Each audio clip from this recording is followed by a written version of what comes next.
Welcome back to 8482 Media. Today I have a quick one for you guys on how to add the color fragment effect on CapCut. So initially you're going to want to go to Media, click and drag your clip down to the timeline. It's going to look like this. And then we're going to go up to Effects, go up to Video Effects, and then go down to 2024. We're going to scroll and then find the color fragments effect, click and drag it down to the timeline, and we're going to bring it to the beginning of the clip.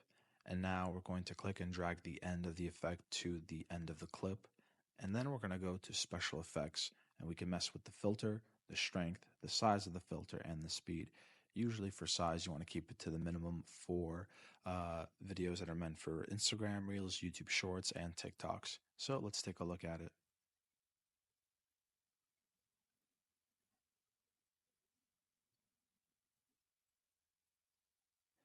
Guys, if this was helpful in any way, please leave a like down below. If you have any questions, comment down below. Thank you guys for watching and have a great day.